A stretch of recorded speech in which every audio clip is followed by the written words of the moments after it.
Alhamdulillahirrahmanirrahim. Wassalatu wassalamu ala rasulillah karim Sayyidina Muhammadin wa ala alihi wa ashabihi ajma'in. Allahumma la ilma lana illa ma 'allamtana innaka antal 'alimul hakim. Fa'allimna ma yanfa'una wanfa'na bima 'allamtana. Allahumma ij'alna mimman yastami'una al-qawla fayattabi'una ahsanah. Wa la taj'alna mimman 'arada 'an dhikrika fa inna lahu ma'isyatan danka. Wa adkhilna fi ibadika as-salihin bi rahmatika ya arhamar rahimin. Jamaah subuh yang dimuliakan Allah Subhanahu wa taala, kami tak henti-hentinya mengajak kita semua untuk senantiasa memuji, bersyukur kehadirat Allah Subhanahu wa taala atas segala limpahan nikmat karunia-Nya kepada kita. Begitu pula kami tak henti-hentinya mengajak kita semua untuk senantiasa memperbanyak selawat kepada Rasulullah Sallallahu Alaihi Wasallam. Insyaallah kita akan melanjutkan kajian kita pada ayat 61 dari surah Al-Baqarah. A'udzubillahi minasyaitonir rajim. Bismillahirrahmanirrahim. Wa qultum ya Musa lan nasbir ala ta'amin wahid fad'u lana rabbaka yukhrij lana mimma tunbitul ardu min baqliha wa qissaiha wa qumiha wa qadasiha wa masliha ila akhir al-ayat.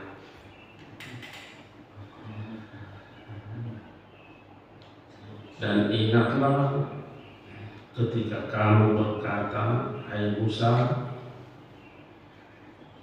kami tidak bisa sabar dengan satu macam makanan saja.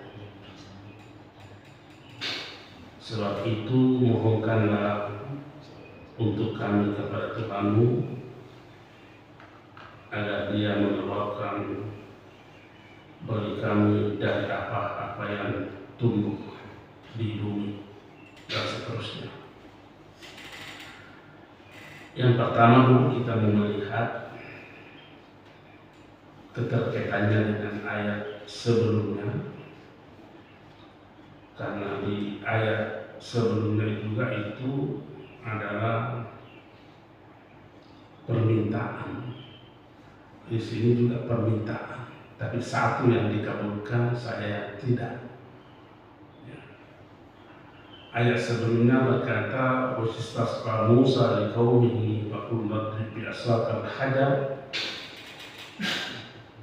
Ketika kaum Musa memohon kepada Musa untuk memohon kepada Allah untuk diberikan air, dikabulkan permohonannya.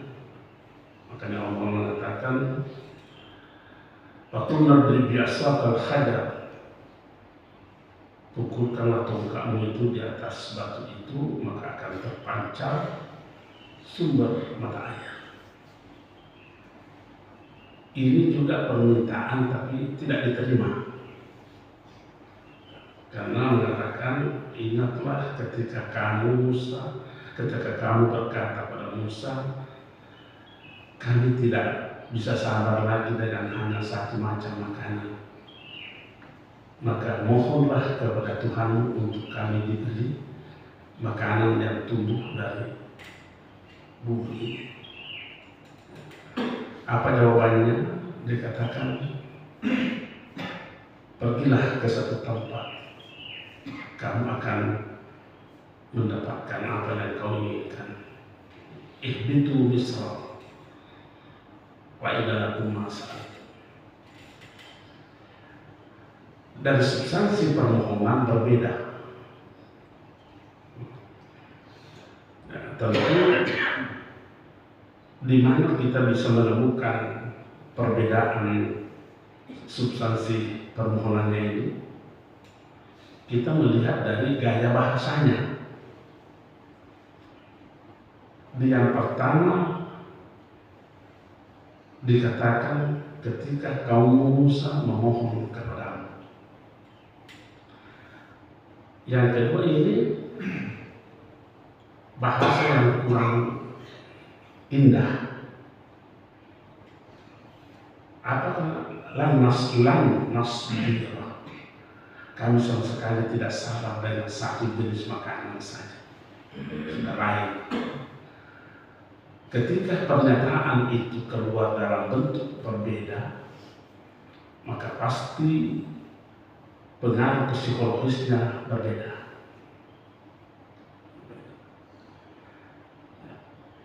Kita mau mengatakan bahwa yang membuat kita sering menyimpang, baik itu pikiran, baik itu tutur kata ataupun tindakan, ujung-ujungnya itu karena kesadaran kita kehilangan orientasi.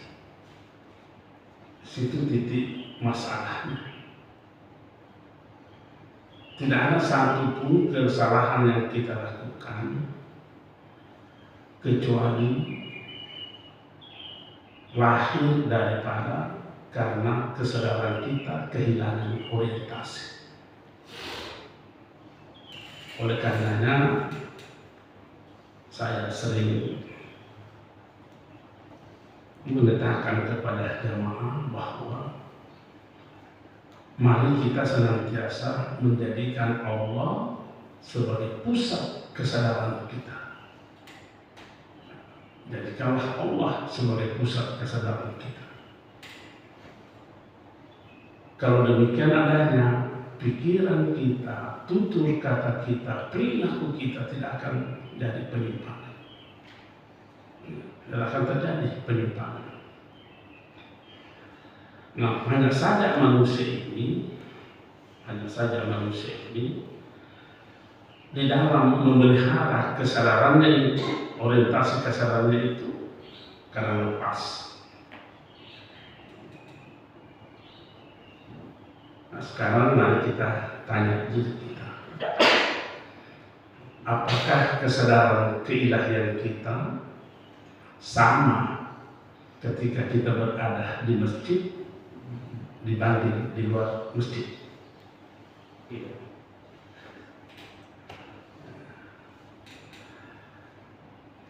Kita bisa lebih ketat lagi mengatakan bahwa apakah kesadaran keilahian kita sama kesadaran kita antara di dalam salat dan di luar salat?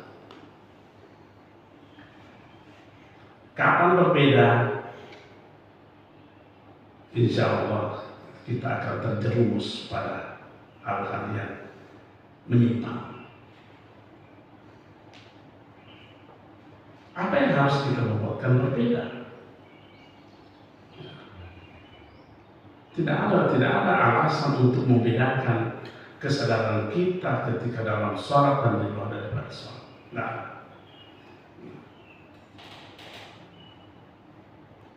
memang kesadaran ilahiyah itu tidak diukur dengan tempat, tidak diukur dengan waktu, dan tidak diukur dengan arah. Dimanapun juga berada, tidak boleh berbeda. Kalau berbeda di luar masjid dan di dalam masjid, tanya diri kita apa yang membuat kita berbeda, membedakan. Di waktu saya dulu pergi tahun 95, saya diundang pergi ke Mekah haji dan diberi kesempatan di Jeddah itu memberikan ceramah. Saya katakan bahwa kita baru saja pulang dari Mekah. Dan semua kita ini mengharapkan haji mabrur. Dan mudah-mudahan untuk memelihara haji mabrur ini dulu yang harus dipelihara. Orientasi kesadaran kita masih komitmenkah kepada Allah Subhanahu wa Ta'ala. Dan saya yakin, saya katakan pada saat itu, saya yakin pada waktu kita berada di Masjidil Haram, gampang kita menangis. Ini tangis itu adalah tangis-tangis spiritual. Itu tangis-tangis spiritual. Dan itu dibenarkan. Dalam Al-Quran memang dikatakan perbanyak tangismu, kurangi tertawamu. Di tangis yang dimaksudkan tangis-tangis spiritual. Nah sekarang apakah masih hadirkah perasaan itu ketika kita berada di Jeddah ini dengan waktu kita berada di Masjidil Haram? Masih semangat untuk menangis itu masih hadir atau tidak? Bagaimana lagi kalau kita nanti berada di Indonesia? Nah, inilah yang dicontohkan oleh Allah di dalam ayat ini, adanya perilaku dari kaum Yahudi.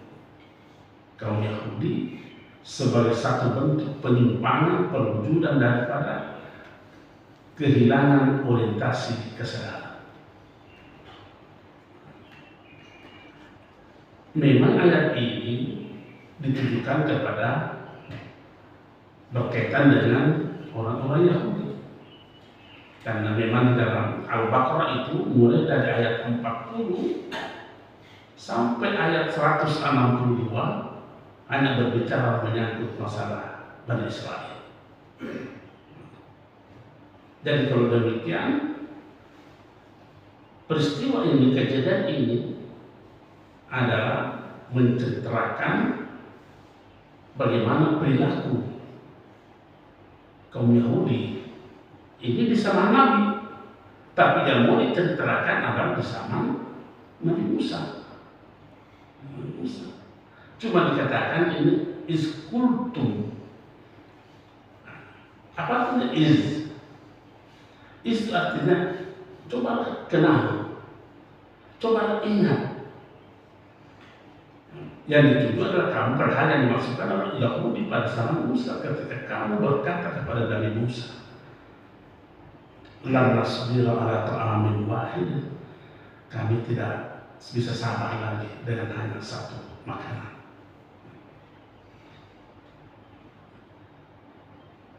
Sekalipun demikian, tetapi yang perlu dikaji di sini adalah sifat apa yang mendasari sampai keluar kata-kata seperti ini. Jangan-jangan juga kita memang bukan turunan Bani Israel, tapi boleh jadi terkadang kita sama secara psikologis dengan yang mengatakan ini. Karena memang di dalam kaidah tafsir itu mengatakan bahwa jangan lihat kekhususan lafaz, tapi perhatikan keumuman makna. Nah, kira-kira apa yang mendasari sampai bisa keluar ucapan seperti ini? Kami tidak bisa sabar lagi dengan satu macam makanan. Memang tadi secara garis besar orientasi kesadaran hilang. Tetapi lebih rinci kalau kita melihat bahwa ini kaum Yahudi ini menjalani kehidupan ini sesuai dengan keinginannya. Mau menjalani kehidupan ini hanya berdasarkan dengan keinginannya. Nah, tidak semua keinginan kita sejalan dengan keinginan Allah. Kita diberi oleh Allah akal, itu adalah potensi dasar. Itu adalah potensi dasar. Apakah setiap kita berpikir benar? tentu kita bisa menyadari, oh belum tentu benar. Kita diberi nafsu yang pekerjaannya selalu berkeinginan. Apakah keinginan kita selalu benar? Kita bisa menjawab, oh belum tentu. Kita diberi hati, al-qalbu, dalam fungsinya merasa dan mempercayai. Antara lain itu, apakah merasa kita ini selalu benar? Atau tidak? Kalau demikian adanya, Allah memberi lagi potensi lanjutan, itu namanya al-hikmah. Al-hikmah.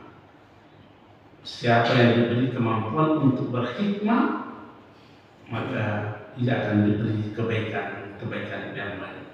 Jadi kalau demikian kita bisa mengatakan al-hikmah sama sekali tidak ada pada Bani Israel ketika kita membaca ayat ini.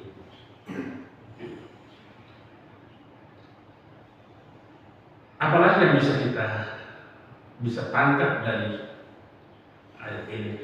Jadi sudah meretas ke berbagai macam sifat buruk karena kehilangan orientasi. Dan selanjutnya kita bisa lihat bahwa ini ada sifat rakus yang ada dalam diri Bani Israel, katakanlah, yang memiliki sifat seperti ini. Sementara rakus itu, kata Rasulullah, racun daripada rasa malu. Dan orang rakus itu pada hakikatnya hilang rasa malunya. Malu itu adalah bagian daripada iman. Jadi kalau demikian adanya logikanya, orang yang rakus hilang imannya.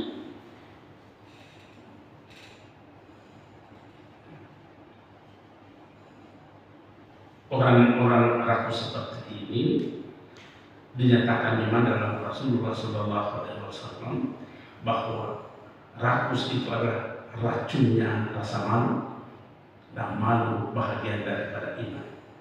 Kalau Sayyidina Husain pernah ditanya oleh salah seorang ulama besar namanya Hasan al-Bisri, dia katakan, apa yang menyebabkan agama ini bisa lepas dari diri seseorang? Jawabannya sederhana. Yang bisa membuat agama ini lepas dari diri seseorang karena rasa rakus.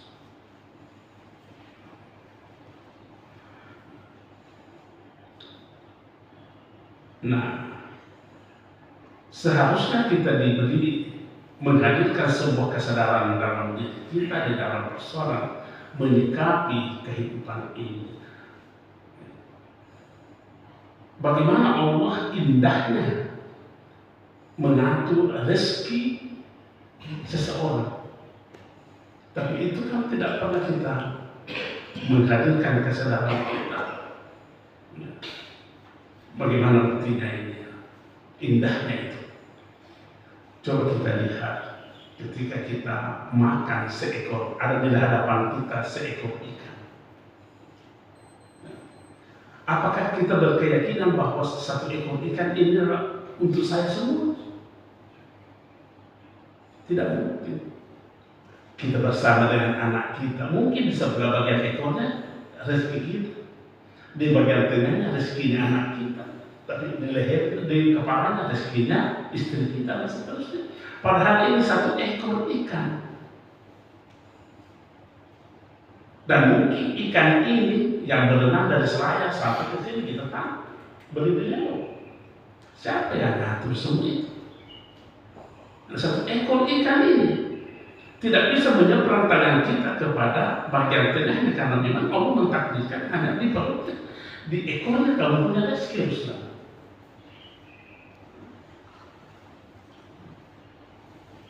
Jadi kalau begini, kenapa harus muncul sifat-sifat yang dikategorikan sebagai sifat tercela yang digambarkan di dalam Al-Quran dalam perbuatan Bani Israel? Saya sudah berkali-kali sampaikan di depan jamaah bahwa tidak ada satu orang pun yang mengetahui di mana alamatnya rezekinya. Nah,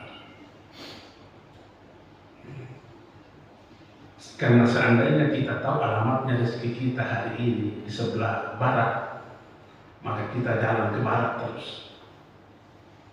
Dan kadang-kadang tidak. Ya. Tetapi kita harus berkeyakinan bahwa rezeki itu tahu di mana alamat kita. Tidak contoh dari ikan yang kita makan. Boleh jadi ikan yang kita dihidangkan di depan kita itu berenangnya di laut murni. Siapa yang antar ke depan kita? Bukan kita yang pergi tangkap.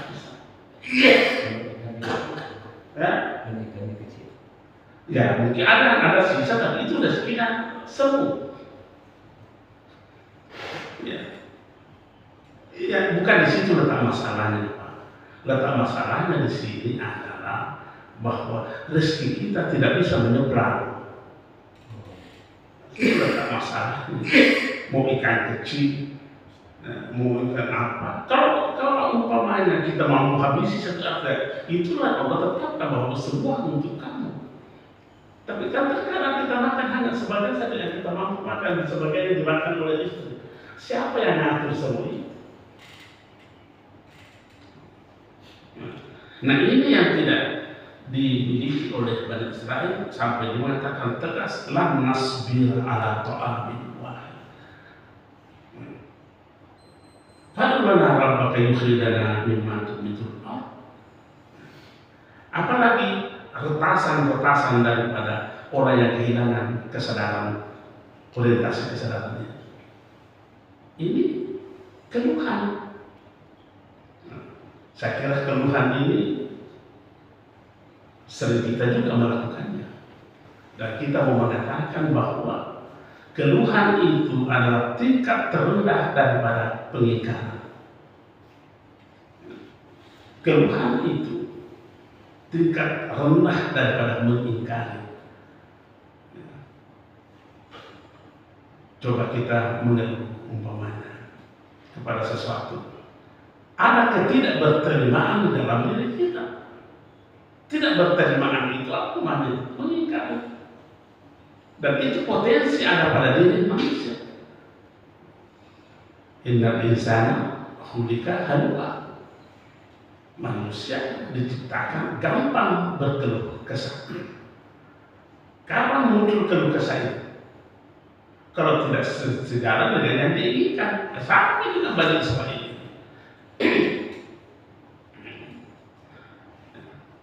Dia selalu mau berjalan menjalani kehidupan ini sesuai dengan keinginannya.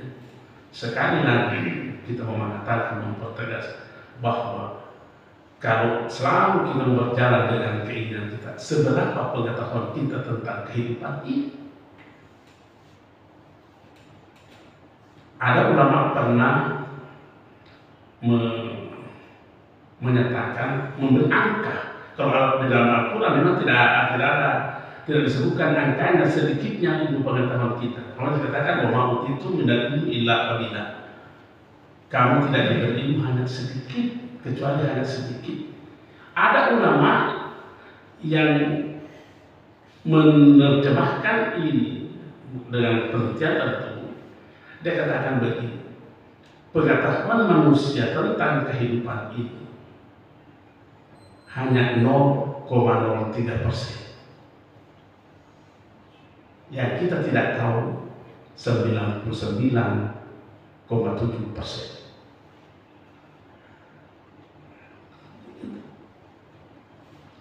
Jadi ulama ini membuat angkanya, tapi Al-Quran mengatakan wa ma utitu minal ilmi illa qalila, itu terkasih. Jadi kalau demikian adanya, sudah bisa dipastikan bahwa semua keinginan-keinginan yang lahir dari kita boleh saja tidak sejalan dengan yang diinginkan oleh Allah. Kapan tidak sejalan dengan yang diinginkan oleh Allah dan kita memaksakan dengan seperti itu, tunggu kerusakan dan kebinasaan. Nah, manusia memang diberi oleh Allah potensi untuk bisa berkeluh kesah, bukan bisa berkeluh kesah. Itulah sehingga ulama kita memberikan rumusan bahwa pernyataan uriduka bimala uridu, saya menginginkanmu ya Allah tidak seperti yang aku inginkan. Apa maksudnya itu? Ini bukan ayat, bukan hadis, tapi ini pernyataan Allah. Uriduka bimala uridu, saya menginginkan engkau ya Allah tidak seperti yang aku inginkan. Artinya menginginkan Allah sesuai dengan keinginan Allah, bukan sesuai dengan keinginan kita. Jangankan kepada Allah, kepada keluarga kita saja, kepada istri kita saja, kalau kita selalu mau berjalan sesuai dengan keinginan kita, maka akan terjadi konflik di dalam kehidupan kita itu. Kalau begitu, seperti apa kerelaan hati kita berterima terhadap yang lain? Saya pernah memberikan contoh, tapi tidak apa-apa saya ulangi lagi contohnya itu. Saya punya istri itu, kalau ketemu pete, sakit sukanya itu sama ketemu kalau malaikat itu, Pak. Tapi saya ketemu pete sama dengan ketemu dengan setan. Kita coba, sudah pakai ini malaikat. Jadi pernah saya dari Sopin menuju ke Bulukumba, pas lewat itu di pasar Taniete. Taniete itu banyak pete di situ, Pak. Jadi saya bilang sama ibunya, Endi, banyak pete di bawah ini. Kira-kira mulai itu harganya. Apa dia bilang? Jangan lagi itu. Jangan lagi. Dalam hatiku, saya dikalah oleh istri saya ini bercinta. Karena ia mampu meninggalkan yang ia cintai demi yang ia cintai. Mampu meninggalkan dan cinta kepada tetapi yang ada lebih ia cintai. Itulah tadi yang kita katakan, bahwa kalau kita mau berjalan selalu berdasar dengan keinginan kita, konflik kehidupan ini. Kita akan membuat konflik dan kepada anak, kepada istri. Bagaimana dengan Allah? Seberapa pengetahuan kita tentang kehidupan ini? Ini makanya dikatakan di dalam sambungan ayat ini, Musa mengatakan, kenapa kamu mau ganti? Nah, ini yang lebih baik dibanding yang kau minta itu. Di mana kalkulasinya Musa sampai mengatakan begitu? Karena itu pada saat itu musim panas. Musim panas. Maka Allah memberikan al-manna was-salwa. Mana aswara itu hanya adalah makanan yang penuh gizi, cocok untuk musim panas. Kenapa kamu mau ganti? Maka dikatakan di situ, atas tabdiluna allazi huwa adna. Kenapa kamu ganti yang tidak baik dengan sesuatu yang mau ganti yang baik dengan sesuatu yang tidak baik? Itu bisa pergilah. Berarti tidak dikabulkan permintaannya karena tidak sesuai dengan kehidupan untuk mendapatkan kebaikan manusia. Jadi Allah sudah atur itu.